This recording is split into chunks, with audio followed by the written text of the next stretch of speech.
Well, Rojkov right up there at the business end of this race. Comes from Roitov, which is just outside Moscow.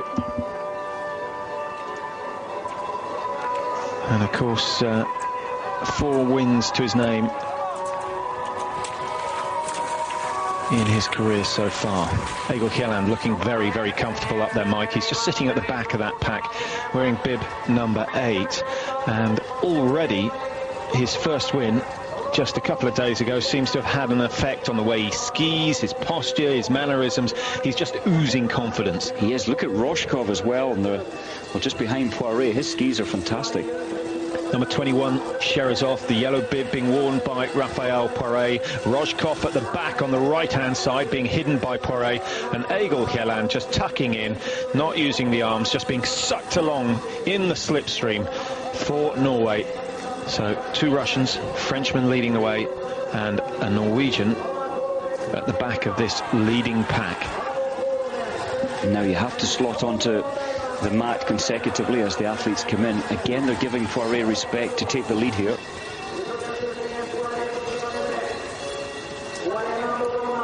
Out with the old magazine, in with the new. And Poiré once again quickest to find his position.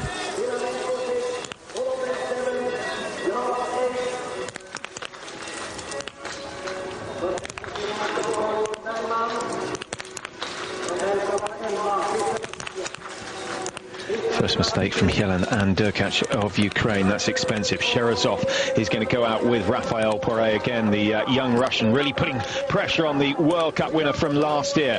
Good shoot from Rojkov again. Mike, he's gone clear and will join those 2 leaders. Kjelland breaks to the left. The leading group of 4 now down to 3, and Norway will be bitterly disappointed with that, but he's not out of it quite yet. We've still got another 2 shoots to go, both of those in the standing position.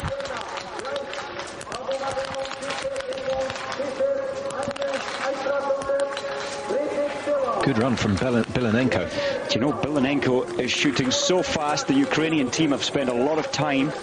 2 of the Ukrainians are shooting less than 30 seconds. In the summer they prepared so well, and it is working for them. Bilanenko and Derkach, both in the top 7. Interesting, when Poiré came out there, he looked to his right and must have thought, who is that who is matching me? And it was the young Sherazov. He gave him a look of about 2 seconds. How dare you match me? Well, I don't think Sherazov will take too much notice of that. His success down in Oslo a week ago has certainly done him some good, and I think the Russians have got the skis right again, because he wasn't having any problem staying with Raphael Poiré. Well, here are the standings after this second shoot. The top 8 there, containing Poland, Ukraine, the Czech Republic, France, and of course Russia. There's no panic on as yet. I think Poiré probably confident that he can outshoot the 2 Russians in the standing position, but we'll have to wait and see. We have seen Poiré freeze in the past, but it doesn't happen very often. It does not. He is a master of this starting together, the mass start. Just looking further back down, very sad for Frode Andresen. His ski, he was given a spare ski. It must have been very slow. He lost 27 seconds in the 3 kilometers between the range and his next visit to the range. Well, that's interesting that someone of his quality still suffers if they get a bad pair of skis, and there's no way he can spend all the time on one ski. But for someone like him, the difference between a medium pair of skis and the ones that he would normally ski on is probably 30 seconds per loop. Indeed it is. Unless, I'm just thinking on the fall with Kruglov, unless he's injured himself slightly, he will want to continue this to pick up points. But it's very unusual to lose that much in 3 kilometers. And it's also very unusual to injure yourself, but one of the Russians suffering an injury last year. Well, that's right, and he's coming back, Pavel Rostoshev, out skiing with friends in Siberia, and severely, very, very badly broke his leg. And it wasn't until 24 hours later they could get a helicopter in to take him out and put it back together. And he's had a huge summer of rebuilding. But he is leading the Europa Cup, even after such a horrific setback. Oh, well, it's a comeback not far off that from Hermann Maier on the Alpine Tour, because he really was in a critical state with his leg, and due to the delayed recovery or the delayed rescue of of his team out in Siberia, so we're looking forward to him coming back onto the tour. Do you think he's going to be selected post-Christmas, or do you think they'll keep him on the Europa Cup for the year? Well, interestingly, the coaches, it is their plan to bring Pavel Rostoshev back in. He's shooting so well throughout all the Europa Cup races, and his experience, they do want him back in the team, and I think that will happen. So the slowest Russian here in the first 3 World Cups will be sent back to the Europa Cup, and I'm sure Rostoshev will come back into the World Cup. So a little bit of pressure on the youngsters in the Russian team, but the youngsters doing very well. Sherazov is up there, so is Kruglov in the top 15. It's the old guard like Chepikov down in 19th position, who maybe he's got to be a little bit concerned about his place in the World Cup and World Championship team. Well, as you can see, a little short of snow here in Östersund. They've prepared the tracks well. Lots of snow brought in from the local mountains. They've also been making snow since the end of November. They would have started at the beginning, but the temperature's just too mild to allow that. But on the whole, they've prepared a good track. But as we've seen over the week so far, lots of icy patches, giving some of the women in particular problems on the sharp downhill corners. But don't expect to see either of these leaders take a tumble. Nice little move from Raphael Poiré. Cuts inside. He's gone from second to first, wanting to get lane 1 again in the chute. He wants to be looking at a blank space. He doesn't want to be looking at the back of one of the Russians. Yeah, strange, and the 2 Russians are allowing him to come through quite easily. Cherezov almost moved over to let Poiré pass there. What is going on? Maybe he's just Cherezov is just wanting to take the pressure off himself, slotting in second or third place as they come in to shoot for their first of the 2 stands. Well, interesting race developing further back down the field. Brisis, Sakura, Gredler. Great to see those 3 nations, and Gredler in particular, the old Austrian, got his last win back in 1997, and he had a superb year in 96 when he finished 5th in the overall World Cup. But since then, success has been a rare thing for Gredler. Talking to Gredler in Oslo, and he's still well focused. People tend to ask, oh, how can you maintain that focus for years? He says he loves it. He loves the training. He loves the competition, still enjoys traveling, and that's a big aspect. You're packing your bags, you're moving every 5 or 6 days. He's not tired of it. I think you have to consider what the other options are.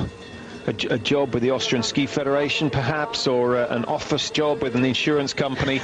I think life on the biathlon circuit is far more attractive. And if you've got the talent and you've still got the will to go out and do the training, why not? Egil Hjelland there, still working hard, trying to get back on terms with these leading 3, but at the moment there's 150 meters between Hjelland and the leading group, and it is Poiré once again who controls things coming into the range. He is the master of this, so successful, and the 2 Russians showing him almost too much respect here.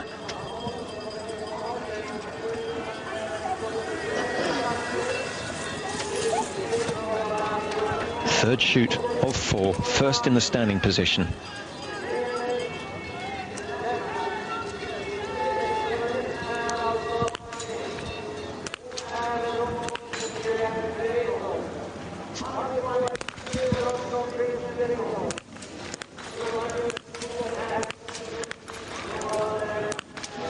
Sherazov with a chance.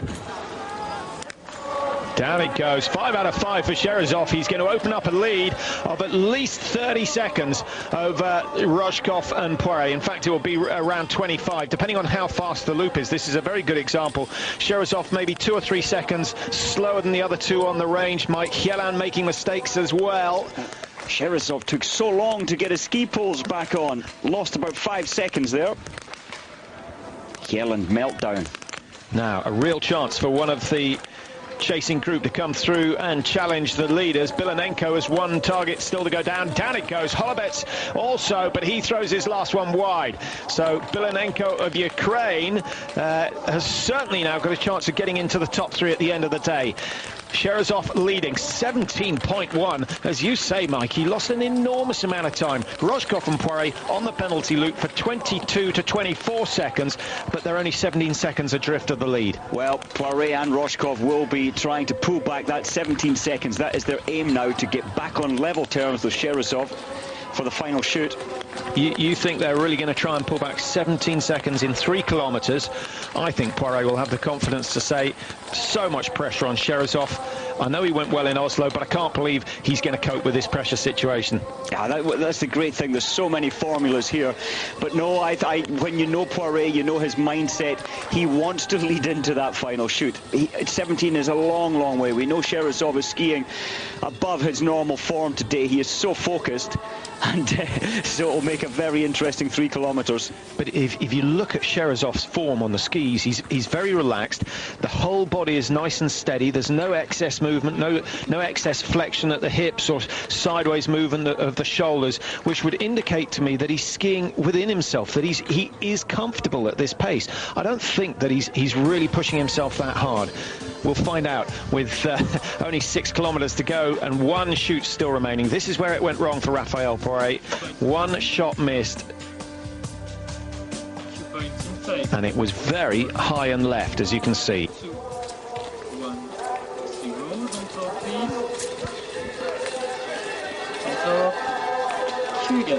Just 1 shoot to go. 17 seconds separating first and second position. Sherazov of Russia heading possibly towards his first ever World Cup win.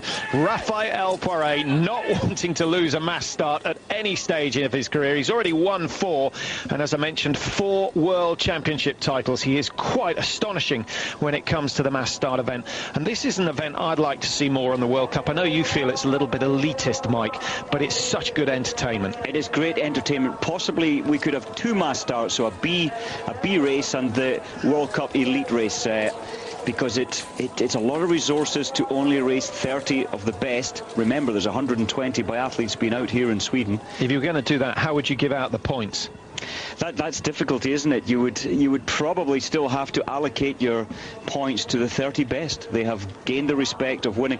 Poiré is going for this attack. The man cannot relax. He has to be up leading this race. The psychology of Poiré. Well, you're absolutely right.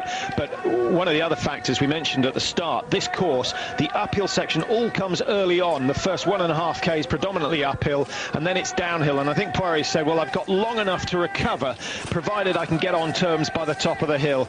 And this is going to be very, very tight indeed. 10 kilometres completed, another 5 to go. They've got another 2,000 metres before they shoot for the final time. The difference has been cut from 17 to 8, and, well, 9 seconds in the space of 1 kilometre is an astonishing pullback. It's the mark of the man. It's a pleasure to watch Poiré, and what makes him tick. He only wants to win. Well, he may pay the price. I think Rojkov is playing the better game. He's gained 4 seconds and is certainly on terms. He's going to lose nothing to Poiré, but his heartbeat will be, what, 5, maybe 6 or 7 beats per minute slower. And the chances are that Rojkov is going to find the shooting easier on that final. It's quite possible. I do now worry about Sherazov. He knows he's been hunted down by one of the best biathletes ever, Raphael Poiré, and he's going into the range first. He will be standing on lane 1, and right behind him we'll hear Poiré gasping for air, which may well put Sherazov off. Well, only 61 seconds separating the top 7. Poor old Egil Kielland has dropped down to 8th position now after 3 shoots. And Kielland, I can tell you, he went clear on the first shoot. He missed 1 on the second. He missed 2 on the third. Let's hope he doesn't keep that run of failures going and miss 3 on the final shoot. That really would push him down outside the top 15. But I can't see that happening, to be honest. Now, sort of further back down the list, interesting to see the best German today so far in 10th place only. It's the young Daniel Graf. Things are changing in the German squad. The Russians having an absolutely fantastic season so far. Poiré now just 2.5 seconds behind. He's gained 5.5 seconds in 800 metres. It's an astonishing ski. perhaps you can look at it and say he skied steady for the first nine kilometres and he's now just turned up to his normal race pace? I don't think so. This is why he's such a champion, because when needed, Poiré can dig into this amazing reserve. He's on his limit, but he can always dig that little bit deeper. His mind is so strong, he can bring some extra magic out of his legs, his mind and his body. He's a great competitor, Poiré. Well, you've read the race absolutely spot on so far, Mike. We'll see how it goes. I think we're going to see Poiré try and get lane number 1 for the 4th shoot, and that really will upset Sherazov, who must have thought. But as we know from the past, the person who comes in and shoots first on the final shoot very seldom wins the event. So it's all to play for here. Your guess is as good as ours as to who is going to take this one. But there are 3 men up the front: Sherazov, Poiré, and Rojkov also there. But Rojkov has just eased off. He hasn't made a challenge for the lead. Here we go. He's just going to ease past on the flat section. It does look as though Poiré's got good skis as well.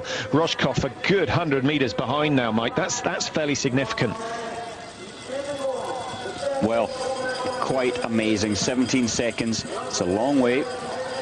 But will Poiré pay the price for this? Remember, he tripped up with the one shot he's missed so far when he had to break position and eject the round. We see that quite often from Raphael. And then when he rebuilt the position, he missed very high. So remember, Poiré missing 1 on the last shoot, but he's managed to claw that time back. Could he do it again? Were he only to hit 4 on this occasion and Sherazov go clear again? Sherazov looks as though he is hurting a little, desperately trying to calm himself down before this final crucial shoot. Poiré looks controlled, the breathing a little heavier than it was on the first of the standing shoots. Here we go then.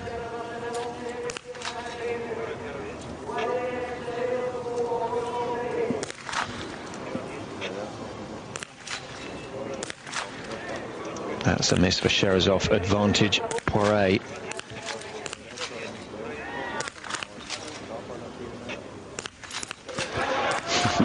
Well, total respect. Poiré has done it again. He has wrapped it up on that last shoot. Are we going to see a salute from the Frenchman, the likes of which we saw many times last year? He's relaxed, he's looking over the shoulder, he knows the 2 Russians have missed, and he knows that he's got 50 points in the bag. The first win of the season for Poiré. He will go into the Christmas break full of confidence now that he can wrap up the overall title yet again and make it 5 times that he's won the Crystal Globe. Long way to go before that happens, but that really was a devastating performance. I think it is safe to say that Raphael Poiré is brilliant. To do what he did there is total respect from everybody watching here. What an amazing effort. 28 seconds separating the top 3. Great battle going on for 4th, 5th and 6th position, with the likes of Poland, Ukraine, the Czech Republic, Norway, France all in there with a chance. Mistakes from Bilanenko and Sikora. Chepikov also missed, but 1 more target still to go down. Holobets has missed 1. Hieland, Ekhoff, the whole lot missing targets. The pressure really showing on the chasing group. And who's going to come out on top? I think Bilanenko's got a chance of getting 4th here today. He's going to have to outski Thomas Sikora, who is there as well, but the whole lot of them turning left. Extraordinary sight, and we could have a little bit of a problem as they feed their way back onto the course, Mike. Sven Fischer has amazingly come through from 15th right up to 4th, and that was due to fast shooting and accurate shooting. Well, that is just what Sven Fischer needed, because of course he was the early season leader in the World Cup standings, lost that to Poiré when he had a couple of poor results here in Östersund. But I was checking Fischer and Poiré's scores out, Mike, and if we applied the cross-country score of 100 points, 80-60 for the top 3, then the difference would just be 12 points between the 2 of them, with Poiré still having an advantage. As it is now, there's over 60 points between Poiré and Fischer. What does that say about the biathlon scoring system? Yeah, I think, as you say, in the cross-country, they give a lot of respect for a win, which I think is the right way to do it. To win these races is tough, and that is a great indication of how it could be here in biathlon, and I think maybe they should have a look at this and award 100 points to a win. That's interesting. We would be interested to know your views. My personal view is that because there is a little more luck involved in biathlon, with the wind conditions, obviously the ski, your start position, I think it's probably better not to put so much importance on a win and respect people who get consistent results. Because you look at Poiré, he may not win every day because a puff of wind may blow one shot off, but he's there. He's been in the top 5 in every race this season, and surely that is what you're rewarding. And there's a valid point in there as well, as we see Roshkov passing the struggling Sherazov. Sherazov puts so much into his second and third loops. Effort on the track. But Raphael will be delighted with his 50 points today, which is, as they have it in IBU, for a victory. Well, just take a moment to admire and learn from his style, his technique. Look how well balanced he is on the skis. Minimal movement of the upper body, the hips facing down the track, no rotation there. And it's a lovely fluid movement, just like the old steam trains, the way his legs work. He is a master on both the skis and squeezing the trigger when his sight picture is exactly on. Roshkov is not letting this go easy. He wants to take first place, or is he just trying to kill off the younger Sherazov? I think he's trying to kill off Sherazov. And now you can see that Sherazov is tired. The shoulders dropping down almost to hip level on every double poling action, whereas in the first 3 legs he had it under control. I think that effort on the third leg really has cost him the race here today. But a top 3 for Sherazov. He didn't manage it in Norway, pushed down a 4th, having led after the final shoot. So he's had 2 disappointing finishes to the race, but he's a young man, and I think in the seasons to come, the likes of Sherazov and Kruglov are certainly going to be competing for the overall title. Maybe 2006 a bit too early. 2007 though could be their time, or maybe they've just got to wait for Poiré and Bjorndalen to hang up their skis. No, they will be great. Interestingly, Rico Gross, who was in 28th position after the first prone shoot, he's hit 15 out of 15 since then and moved from 28th up to 11th. May well move up into 10th if he can pass Purunen, who shoots so fast now.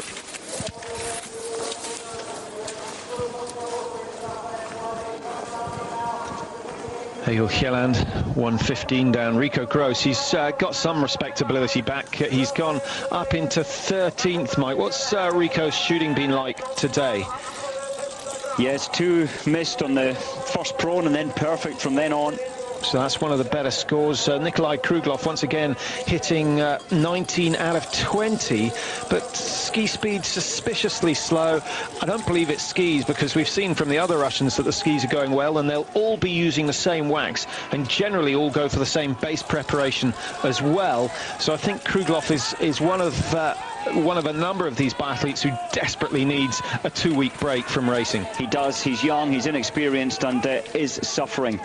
Remember, this is the 9th race in an 18-day period. And that by any standards, by any club runners, by any national athletics team, they would not take on such a race programme.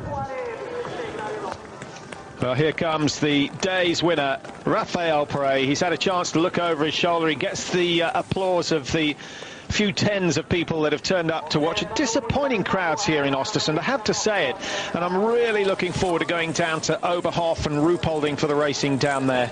And I think part of it is the fact that the German stadiums are built for atmosphere, whereas here it's just open spaces. Of course, cross-country skiing is generally the activity here, and the focus of attention isn't quite on the shooting where it should be.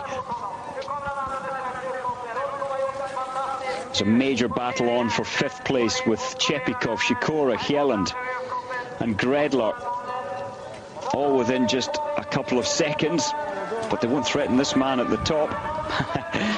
Brilliant effort as usual. Well, these are the great moments. This is what keeps you going. The odd victory here and there keeps them